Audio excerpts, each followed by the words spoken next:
Vous écoutez Femme FM 87.9 nga xamante ni rek moom mooy ay œuvre am donc mu nekk koo xamante ni nag ràññetle nañ ko bu baax a baax ci li nga xamante ni moom mooy ak yelleefu li nga xamante ni moom mooy xale moom Nafissatou Niang Diallo nag nekkoon na jigéen joo xamante ni xëy na ñàkk gi nga xamante ni teel na ko ñàkk ay waajuram tax na moom ci jëmmi boppam éducation boppam moom moo ko defaloon boppam donc xam na lu xale di yëkk à certain âge moom xam na bu baax lan la xale di yëg moom it dem na ba nga xamante ni benn moment mu def ay études sage-femme waaye nag études yooyu demul commencé wu ko rek mu neex ko mais dañu dem ba ci digg ba mu doon ko commencé di am passion wu li nga xamante ni moom mooy njàngub nekk sage-femme. Vous écoutez Femme moom nag FM. jigéen la joo xamante ne am na juróom benni doom borom kër mu ngi tuddoon Mambay Diallo mi ngi marié wu en 1961 moom nag Nafissatou Niang Diallo mi ngi génn àdduna fii ci Ndakaaru 21 juin 1982 fii ci à Dakar mu nekkoon nag une femme de lettres très connue partout dans le monde donc ñu koy di rendre hommage à travers ces mots di wax rek yàlla na ko yàlla yërëm waaye itam di wax ne ba tey rek ñun am nañu ay références yoo xamante ni war a mën a vraiment am si ñoom li nga xamante ni rek moom mooy aperçu ndax oustaz dañoo toll ci jamono boo xamante ni jigéen dañuy wax rek jigéen tollootul foo xamante ni dañ la naan ca waañ ba ca kër ga tollootuñ foofu ca waañ ba ca ëtt ba ca maanaam ca kër ga daal oustaz bien que nag dégg naa am na ku jigéen ju ñëwoon wax rasulillahi sallallahu alayhi wa sallam ni ko damaa bëgg a jixaat mu ni ko sa jixaat mu ngi ca kër ga bien que j'ai appris ça dégg naa waxtaankat yi di ko wax waaye nag oustaz dafa mel ni nag on peut allier les deux voilà. waa xam naa tontu woon na ko nag li nga wax nii. ci sa moroomu jigéen moomu laajoon yonent bi sallallahu alayhi wa sallam daf ko ni woon jiyaatu jigéen mooy comme aji màkka ak toppatoo boroom këram ak ay njabootam ak yooyu waa xam nga jiyaat dafa laaj épreuve physique waa te jigéen dooleem bëriwul dafa néew kàttan waa loolu rek moom moo tax waaye gis nga jihaat dafa bëri ay façon yi génn gis benn xottu biteel mu leer la que ni mun naa fakkasal nit tànkam nàcc nga dindi ko sax jiyaar la gis ñaar ñu neexoowul nga fexe ba ñu neexoo sax jihaat a ngi ci biir gis ku dara tiis ci moom nga fexe ba mu oyof ci moom sax jiyaar la jigéen ñi nag wax dëgg yàlla ñoo ëpp chance ci yenn ci mbir ndax jigéen am na addis bu wax sax ni su wooree weeru kooram sàmm boppam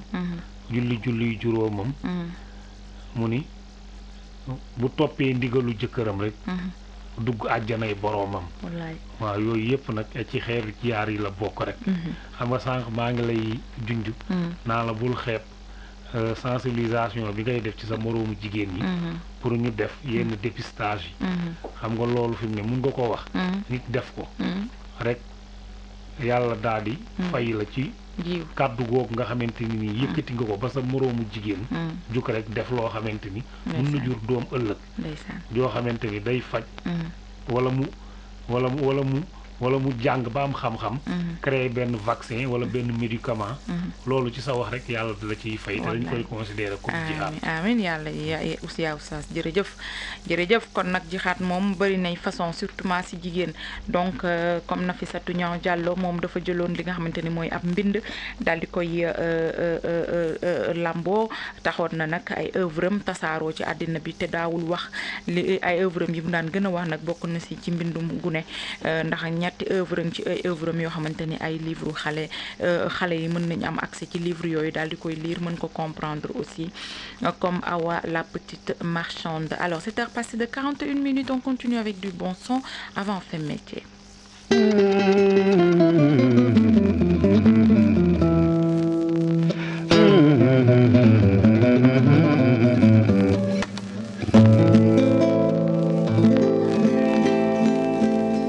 Dëgg gi dëgg laay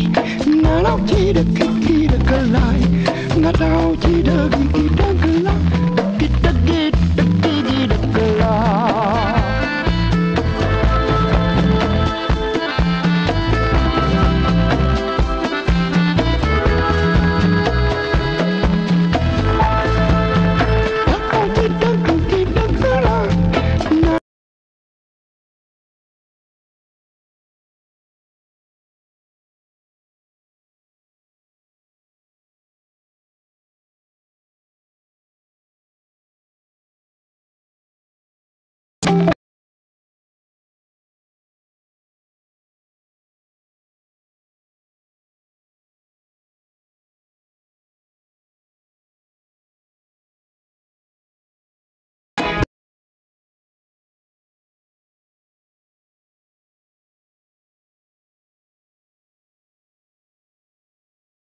Vous écoutez Femme FM.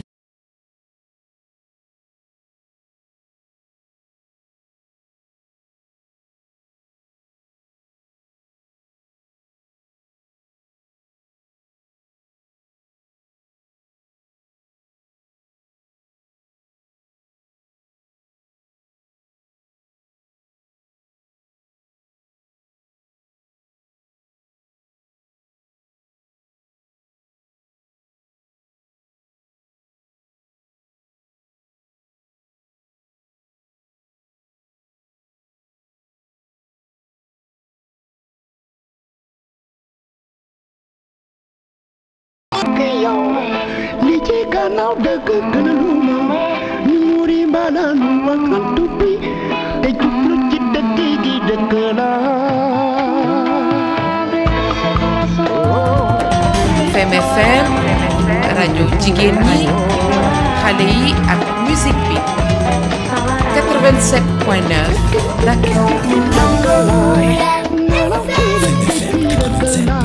Femme FM.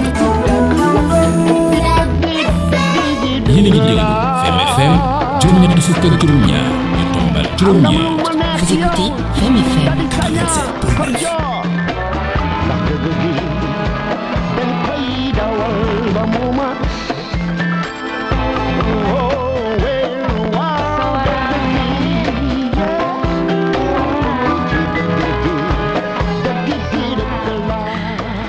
87.9. À l'instant sur Femme FM Dakar de Guigui pour le plaisir de tous nos amis auditeurs. C'est parti. Vous écoutez Femme FM 87.9. alors Femme métier tey nag ñu ngi waxtaanee li nga xamante ne rek moom mooy courtage voilà courtage y arrive mooy métier bi nga xamante ni daanaka ndakaaru xale yu góor yi genn wàll gi yëpp léegi dañu donewu ci métier boobu noonu métier la du métier de toute façon nekk na loo xamante ni daal fi mu nekk nii bëri na lool ci ñoo xamante ni ñu ngi koy def daal ngir bañ a toog alors courtage nag dafa bëri ay façon mën nga nekk koo xamante ni peut-être courtier nga ci entreprise voilà courtier nga ci entreprise comme mën nga nekk tamit courtier nga ci wàllum nit di wutal nit entre appartement wala yu demee noonu donc métier courtage nag dafa am loo xamante ni daf ko laaj parce que nag ku nekk tamit ngay amandool li nga xamante ne rek moom mooy relation maanaam ku nekk nga mën a jonkonteel donc mu nekk métier boo xamante ni soxlawuñu naam ay diplôme yooyu nga xamante ni dafay bëri pour mën koo def mu ngi noonu waaye nag nekk na loo xamante ni nit ki ci jëmmi boppam pour mu doon ko wala pour mu nekk ko il faut aussi mu am benn xarañte gi nga xamante ni moom moo jëm ci li nga xamante ni moom mooy xam dëkk bi nag dafa bokk ci li nga xamante ni rek moom mooy gën a rataxal li nga xamante ni moom mooy seen liggéey alors métier courtier nag dafa nekk métier boo xamante ni la plupart du temps formation wala diplôme wala yi bari surtout fii Sénégal duñ ko fiy farataal devenir courtier nag nekkul loo xamante ne aussi lu yomb la aussi parce que il faut tamit nga nekk koo xamante ni da ngay am fit parce que tamit ku nekk ngay de bu fekkee da nga nekk profession da nga bëgg profession boo xam da ngay allier négociation ak relation client ci métier bu mu mënti doon ci profession bu mu mënti doon rek jàppal ni peut-être mën nga nekk koo xamante ni courtier nga métier courtier nag dafa jëm ci wàllum négociation donc mën nañu liggéey ci secteur yu bari assurance immobilier automobile voyage wala encore des travaux rôle am moom mooy def lien bi diggante ñaari nit kii di jënd ak kii di jaay kii di loué ak ki nga xamante ne mooy agent wala mooy borom kër yooyu yëpp tamit ay métier la il peut par exemple faire office d'intermédiaire en opération de banque comme mën na nekk tamit intermédiaire ci diggante banque ak ki nga xamante ne peut-être moo bëgg a def prêt ak yu ni mel donc moo tax ma ne yenn entreprise yi yenn saa yi dafay am li nga xamante ne moom mooy courtier donc yenn entreprise yi nga xamante ni tamit bokk na ci comme genre rajo wala télé wala communication comme ñun ñu koy defee en général di nga gis koo xamante ni tey par exemple ni muy def moom du ko nangu courtier mais courtier la parce que di nga bëgg élément boo xamante ne tey jii mu ngi nekk ci rajo sàngam rajo FM soxla ko daal di lay yebal ni la demal nga négocier ma ak moom pour mu ñëw ci sama structure nga dem négocier ak nit ki wax ak nit ki moom ngay waxal en fait wax ak moom négocier ak moom indil leen ko ci rajo bi après ñoom ñu jox la sa commission nga daal di dem yooyu yëpp loolu lépp ba tey ci wàllum courtier la donc courtier c'est un véritable commerçant qui travaille contre une rémunération donc moom day fa lay defaral léegi nga gis léegi nga fay ko léegi donc nekk na loo xamante ni profession boo xam ne day changer de là à là diggante sax diw mooma wan ki ma jaay oto bi sax ak bi nga koy jënd courtier bi mi ngi ci di wax ak yooyu moom daf ci am benn pourcentage wala ñu ni la jaayal ma nangam boo ma ko jaayalee di nga ci am nangam fexeel ba indi ma client rek yow di nga ci am nangam ndax marché yi da ngay dox sax yenn saa yi nga taseeg nit mu ni la loo bëgg nga ni ko sac mun la kaay ma yóbbu la ci benn magasin bi day jaay sac kooku courtier la ñu dem ci magasin bi su ma fa jëndee man valeur u 15 000 francs par exemple 3 000 yi borom magasin bi mën na ko jox ndax moo indi client bi ñu góor ñu bari ñu ngi ci biir marché yi ñoom dañu ngi liggéey mais ay courtier lañu mais mën nañu wàccaale par exemple 10 000 wala 5 000 francs ça dépend rek ci client bi nga xam ne moom la ñuy am di ko yóbbul magasin bi donc mu nekk métier boo xamante ni pour nga exercer ko dafa yor indépendance boppam ndax nag am na ay société yoo xamante ni wala cabinet yoo xamante ni société de courtage wala boog ñu ne cabinet de courtage maanaam boo bëggee waxaale wala nga wax ak nit wala dara ab pourcentage bi nga xam ne ñoom lan lañ ci am loolu daanaka boo dee seet loolu la ñuy dundee bokkut ak agence yi nga xamante ni ñoom danoo yor agence d'immobilier yor ay këri jàmbur et cetera ñoom ba tey borom kër gi da leen naan 300 000 lay loué sama kër leneen lu ci topp yéena ko moom yoonam nekkul ci leneen li ja moom en tout cas fin du mois bu jotee na jot 300 000 am yenn saay agence nangul nit loolu mais loolu ça n'a rien à voir ak courtage parce que loolu mbirum agence la mais tey courtier su nekkente ni tey dañ la ni kër gi 300 000 la nga ni waaw ñu ni la avance bi 2 mois ngay lay joxe 3e mois bi 2 mois lay joxe benn mois bi pour dugg beneen mois bi caution la moo ko fi bàyyi beneen mois bi yow ak agence bi yéen a koy séddoo par exemple comme am nga 150 000 le jour agence bi tamit am 150 000 le même jour su nekkente ni appartement bi jël nañ ko donc mu nekk loo xamante ni looloo tax ñu ci bëri tey ñu ngi àdduna wu ci li nga xamante ni moom mooy métier courtage boobu noonu surtout jëmale si li nga xamante ni moom mooy wàllum immobilier alors qualité yi ngay am nag il faut nga am sens de la communication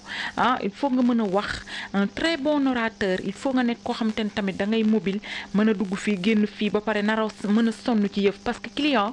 comme li ma wax keroog rek sa liggéey ngay amee nit ñi donc client boo xam ne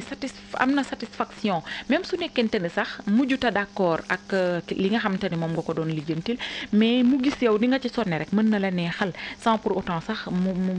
lii loolu donc mën nga am tamit maîtrise français am maîtrise anglais parce que kenn ku ci nekk da ngay am ak moom li nga xamante ni moom mooy contact. formation bi nag am na formation yu bëri yoo xamante ne dañ koy ne ndax am na ñoo xamante ne dañuy soxla BTS assurance banque pour surtout ñi nga xamante ne dañuy nekk ci banque yi BTS anciennement BTS NRC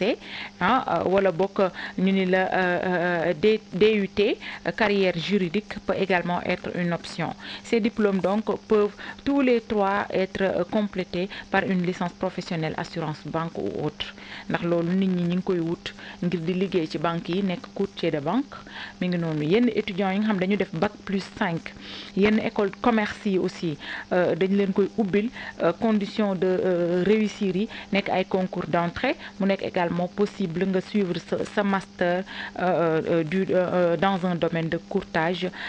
comme un master immobilier yooyu nag day gën a yombal sa liggéey ndax day tax banque yi mën la jël société yu bari mën la jël pour nga leen di yombalal seen yenn déplacement yi oustaz tey loolu la ñu indi woon ci fait métier mu nekk métier boo xamante ni tey moom oustaz boo soxlaa appartement ci ni mu gën a gaawee da ngay woo courtier wala boog bu dee xam nga benn courtier mais nag n'empêche am na ñoo xamante ni ay saay-saay lañu oustaz dañuy yàq liggéey. Fatima nag dina am ñu ma xaw a mere tuuti. ndax dañ dul dañ dul xaar ci man. wala ñu daan gis ci man yenn waxin yi. waaw man dafa am ay métiers yoo xamante ni. damay gis tappale ci biir. dëgg la. waaw métier mii nag. dama cee gis tappale.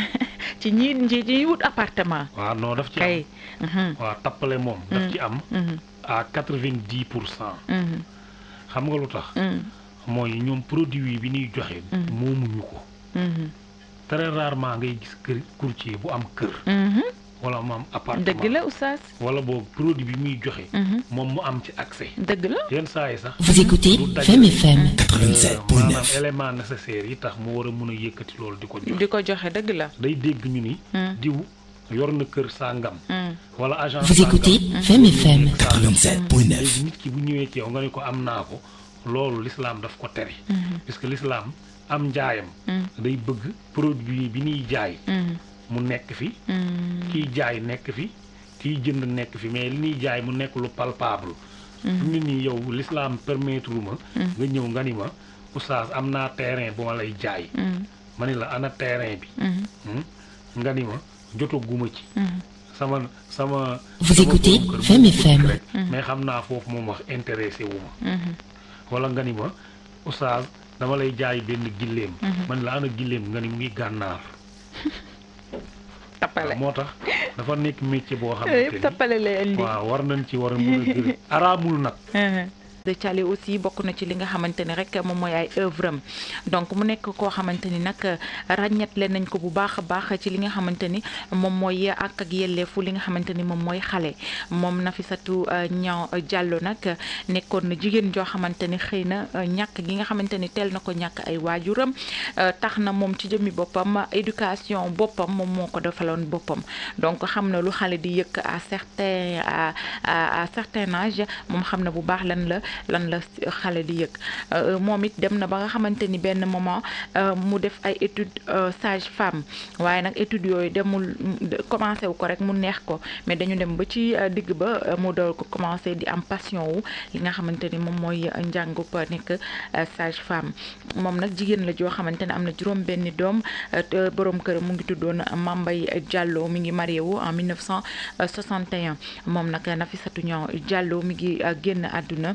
fii ci Ndakaaru 21 juin 1982 fii ci à Dakar mu nekkoon nag une femme de lettres très connue partout dans le monde donc ñu koy di rendre hommage à travers ces mots di wax rek yàlla na ko yàlla yërëm waaye itam di wax ne ba tey rek ñun am nañu ay références yoo xamante ni war a mën a vraiment am si ñoom li nga xamante ni rek moom mooy aperçu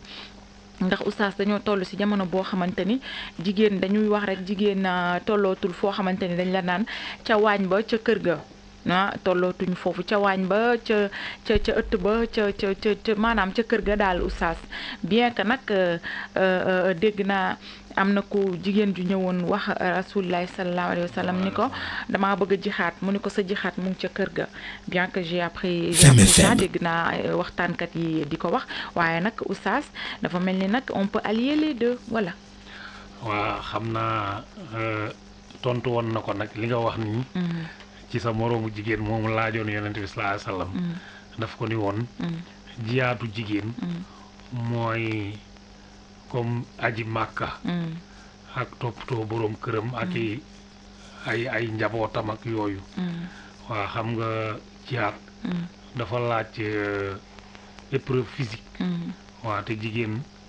dooleem bëriwul dafa néew kàttan waaw loolu rek moom moo tax waaye gis nga jihaat dafa bëri ay façon yi génn gis benn xottu biteel mu leer la que ni mun naa fakkasal nit tànkam nàcc nga dindi ko sax jiyaar la gis ñaar ñu neexoowul nga fexe ba ñu neexoo sax jihaata ngi ci biir gis ku dara tiis ci moom nga fexe ba mu oyof ci moom sax jiyaar la jigéen ñi nag wax dëgg yàlla ñoo ëpp chance ci yenn ci mbir ndax jigéen am na addis bu wax sax ni su wooree weeru kooram sàmm boppam julli juróomam mu ni bu toppee ndigalu jëkkëram rek dugg àjjanay boroomam waaw yooyu yëpp nag ci xeetu jiyaar yi la bokk rek xam nga sànq maa ngi lay junj naa la bul xeeb sensibilisation bi ngay def ci sa moroomu jigéen ñi pour ñu def yenn dépistage yi xam nga loolu fi mu ne mun nga ko wax nit def ko rek yàlla daal di fay la ci kàddu googu nga xamante ni nii yëkkati nga ko ba sa moroomu jigéen juk rek def loo xamante ni mun na jur doom ëllëg yoo xamante ni day faj wala mu jàng ba am xam-xam créer benn vaccin wala benn médicament loolu ci sa wax rek yàlla la ciy fay te dañ koy considérer comme jixaat amiin yàlla yaa oustaz jërëjëf kon nag jixaat moom bëri nay façon surtout si jigéen donc comme Nafissatou Niang Diallo moom dafa jëloon li nga xamante ni mooy ab mbind daal di koy lamboo taxoon na nag ay œuvre am tasaaroo ci àddina bi te daawul wax li ay œuvre am yi mu daan gën a wax nag bokk na si ci mbindum gune ndax ñetti œuvre ci ay œuvre yoo xamante ni ay livre xale yi mën nañ am accès ci livre yooyu daal di koy lire mën ko comprendre aussi comme Awa la petite marchande. Alors 7h passées de 41 minutes, on continue avec du bon son avant Femme Métier.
Femme FM.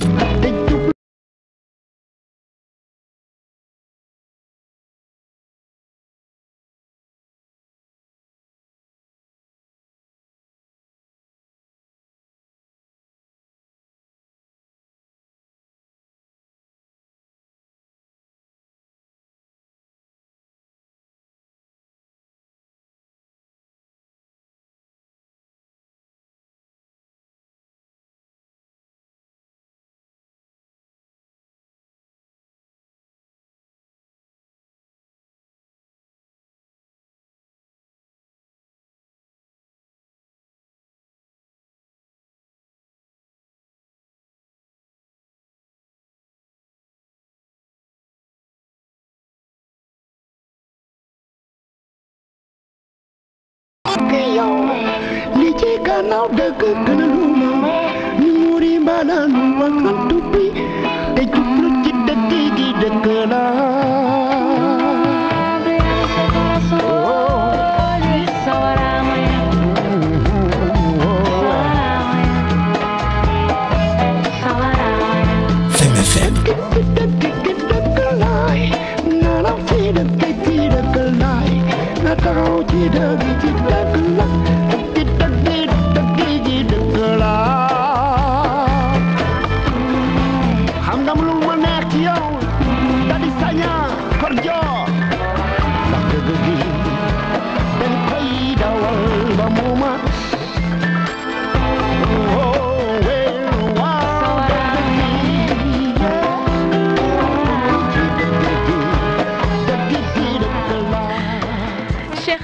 À l'instant sur FM Dakar de Guigui pour le plaisir de tous nos amis auditeurs. C'est parti pour Femme Métier. Femme Métier. Alors Femme Métier tey nag ñu ngi waxtaanee li nga xamante ne rek moom mooy courtage voilà courtage y arrive mooy métier bi nga xamante ni daanaka ndakaaru xale yu góor yi genn wàll gi yëpp léegi dañu donewu ci métier boobu noonu métier la du métier de toute façon nekk na loo xamante ni daal fi mu nekk nii bëri na lool ci ñoo xamante ni ñu ngi koy def daal ngir bañ a toog alors courtage nag dafa bëri ay façon mën nga nekk koo xamante ni peut-être courtier nga ci entreprise voilà courtier nga ci entreprise comme mën nga nekk tamit courtier nga ci wàllum nit di wutal nit entre appartement wala yu demee noonu donc métier courtage nag dafa so am loo xamante ni daf ko laaj parce que nag ku nekk tamit ngay amandool li nga xamante ne rek moom mooy relation maanaam ku nekk nga mën a jànkonteel donc mu nekk métier boo xamante ni soxlawuñu naam ay diplôme yooyu nga xamante ni dafay bëri pour mën koo def mu ngi noonu waaye nag nekk na loo xamante ni nit ki ci jëmmi boppam pour mu doon ko wala pour mu nekk ko il faut aussi mu am benn xarañte gi nga xamante ni moom moo jëm ci li nga xamante ni moom mooy xam dëkk bi nag dafa bokk ci li nga xamante ni rek moom mooy gën a rattaxal li nga xamante ni moom mooy seen liggéey alors métier courtier nag dafa nekk métier boo xamante ni la plupart du temps formation wala diplôme wala surtout fii Sénégal duñ ko fiy farataal devenir courtier nag nekkul loo xamante ne aussi lu yomb la aussi parce que il faut tamit nga nekk koo xamante ni da ngay am fit parce que tamit ku nekk ngay def bu fekkee da nga nekk da nga bëgg profession boo xam da ngay allier négociation ak relation client ci métier bu mu mënti doon ci profession bu mu mënti doon rek jàppal ni peut-être mën nga nekk koo xamante ni courtier nga métier courtier nag dafa jëm ci wàllum négociation donc mën nañu liggéey ci secteur yu bëri assurance immobilier automobile voyage wala encore des travaux rôle am moom mooy def lien bi diggante ñaari nit kii di jënd ak kii di jaay kii di loué ak ki nga xamante ni mooy agence wala mooy borom kër yooyu yëpp tamit ay métier la il peut par exemple faire office d'intermédiaire en opération de banque comme mën na nekk tamit intermédiaire ci diggante banque ak ki nga xamante ni peut-être moo bëgg a def prêt ak yu ni mel donc moo tax ma ne yenn entreprise yi yenn saa yi dafay am li nga xamante ni moom mooy courtier donc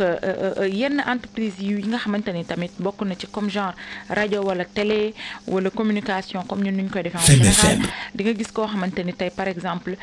ni muy def moom du ko nangu courtier mais courtier la parce que di nga bëgg élément boo xamante ne tey jii mu ngi nekk ci rajo sàngam rajo FM soxla ko daal di lay yebal ni la demal nga négocier ma ak moom pour mu ñëw ci sama structure nga dem négocier ak nit ki wax ak nit ki moom ngay waxal en fait wax ak moom négocier ak moom indil leen ko ci rajo bi après ñoom ñu jox la sa commission nga daal di dem yooyu yëpp ay loolu lépp ba tey ci wàllum courtier la donc courtier c'est un véritable commerçant qui travaille contre une rémunération donc moom day fa lay defaral léegi nga gis léegi nga fay ko léegi donc nekk na loo xamante ni profession boo xam ne day changer de là à là diggante sax diw mooma wan ki ma jaay oto bi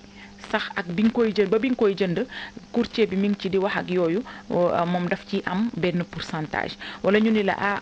jaayal ma nangam boo ma ko jaayalee di nga ci am nangam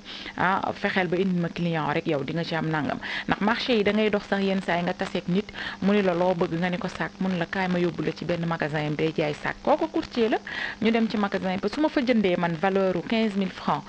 par exemple 3 000 yi borom magasin bi mën na ko jox ndax moo indi clientèle bi ñu góor ñu bari ñu ngi ci biir marché yi ñoom dañ leen di liggéey mais ay courtier lañu mais mën nañu wàccaale par exemple 10 000 wala 5 000 francs ça dépend rek ci client bi nga xam ne moom la ñuy am di ko yóbbul magasin bi. donc mu nekk métier boo xamante ni pour nga exercer ko dafa yor indépendance boppam ndax nag am na ay société yoo xamante ni wala cabinet yoo xamante ni société de courtage wala boog ñu ne cabinet de courtage maanaam boo bëggee waxaale wala nga wax ak nit wala dara ab pourcentage bi nga xam ne ñoom lan lañ ci am loolu daanaka boo dee seet loolu la ñuy dundee bokkut ak agence yi nga xamante ni ñoom danoo yor agence d'immobilier yor ay këri jàmbur et cetera ñoom ba tey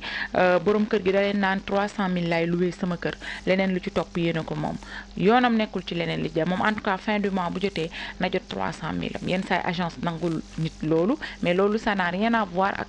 courtage parce que loolu mbirum agence la mais tey courtier su nekkente ni tey dañ la ni kër gi 300 000 la nga ni waaw ñu ni la avance bi 2 mois lay joxe 3e mois bi 2 mois lay joxe benn mois bi pour dugg beneen mois bi caution am la moo ko fi bàyyi beneen mois bi yow ak agence bi yéen a koy séddoo par exemple comme am nga 150 000 le jour agence bi tamit am 150 000 le même jour su nekkente ni appartement bi jël nañ ko donc mu nekk loo xamante ni tey looloo tax ñu ci bëri tey ñu ngi adonné wu ci li nga xamante ni moom mooy métier courtage boobu noonu surtout jëmale si li nga xamante ni moom mooy wàllum immobilier alors qualité yi ngay am nag il faut nga am sens de la communication il faut nga mën a wax un très bon orateur il faut nga nekk koo xamante ne tamit da ngay mobile mën a dugg fii génn fii ba pare naraw mën a sonn ci yëf parce que client comme li ma wax keroog rek sa liggéey ngay amee nit ñi donc client boo xam ne am na satisfaction même su nekkente ne sax mujjuta d'accord ak li nga xamante ne moom nga ko doon lijjantil mais mu gis yow di nga ci sonne rek mën na la neexal sans pour autant sax mu lii loolu donc mën nga am tamit maîtrise français am maîtrise anglais parce que kenn ku ci nekk da ngay am ak moom li nga xamante ni moom mooy contact formation bi nag am na formation yu bëri yoo xamante ne dañ koy ne ndax am na ñoo xamante ni dañuy soxla BTS assurance banque pour surtout ñi nga xamante ni dañuy nekk ci banque yi BTS anciennement BTS NRC wala bokk ñu ni la DUT carrière juridique peut également être une option. Ces diplômes donc peuvent tous les 3 être complétés par une licence professionnelle assurance banque ou autre ndax loolu nit ñi ngi koy wut ngir di liggéey ci banque yi nekk courtier de banque mi ngi noonu yenn étudiants yi nga xam dañu def bac plus 5 yenn école commerce yi aussi dañ leen koy ubbil condition de réussir yi nekk ay concours d'entrée mu nekk également possible nga suivre sa master dans un domaine de courtage comme un master immobilier yooyu nag day gën a yombal sa liggéey ndax day tax banque yi mën la jël société yu bari mën la jël pour nga leen di yombalal seen yenn déplacement yi oustaz tey loolu la ñu indi woon ci fait métier mu nekk métier boo xamante ni tey moom oustaz boo soxlaa appartement ci ni mu gën a gaawee da ngay woo courtier wala boog bu dee xam nga benn courtier mais nag n'empêche am na ñoo xamante ni ay saay-saay lañu oustaz dañuy yàq liggéey. dina am ñu ma xaw a mere tuuti. ndax dañ dul xaar ci man. wala ñu daan gis ci man yenn waxin yi. waaw man dafa am ay métiers yoo xamante ni. damay gis tappale ci biir. dëgg la. waaw métier mii nag. dama cee gis tappale. ci ñi wut appartement. waaw non daf ci am. waaw tappale moom. daf ci am. à 90%. xam nga lu tax. mooy ñoom produit bi ñuy joxe. moomuñu ko. très rarement ngay gis kër courtier bu am kër. wala mu am appartement dëgg la oustaz. wala boobu produit bi muy joxe. moom mu am ci accès. dëgg la yenn saa yi sax. du dajale. maanaam élément nécessaire yi tax mu war a mun a yëkkati loolu di ko joxe. di ko joxe dëgg la. day dégg ñu ni. diw yor na kër sàngam wala agence sàngam yor na néeg sàngam léegi nit ki bu ñëwee ci yow nga ne ko am naa ko loolu l'islam daf ko tere puisque l'islam am njaayam day bëgg produit bi ñuy jaay mu nekk fi kiy jaay nekk fi kiy jënd nekk fi mais li ñuy jaay mu nekk lu palpable fi mu ne nii yow l'islam permettre ma nga ñëw nga ni ma oustaz am naa terrain bu ma lay jaay ma ni la ana terrain bi nga ni ma jotaguma ci sama borom kër moo ma ko dikk rek mais xam naa foofu moom wax intéressé wu ma wala nga ni ma oustaz dama lay jaay benn gilleem man la ana gilleem nga ni mu ngi gànnaar tappale moo tax dafa nekk métier boo xamante ni tappale lay indi waaw war nañ ci war a mën a gër araamul nag de Thialy aussi bokk na ci li nga xamante ni rek moom mooy ay œuvre am donc mu nekk koo xamante ni nag ràññetle nañ ko bu baax a baax ci li nga xamante ni moom mooy ak yelleefu li nga xamante ni moom mooy xale moom Nafissatou Niang Diallo nag nekkoon na jigéen joo xamante ni xëy na ñàkk gi nga xamante ni teel na ko ñàkk ay waajuram tax na moom ci jëmmi boppam éducation boppam moom moo ko defaloon boppam donc xam na lu xale di yëkk à certain âge moom xam na bu baax lan la xale di yëg moom it dem na ba nga xamante ni benn moment mu def ay études sage-femme waaye nag études yooyu demul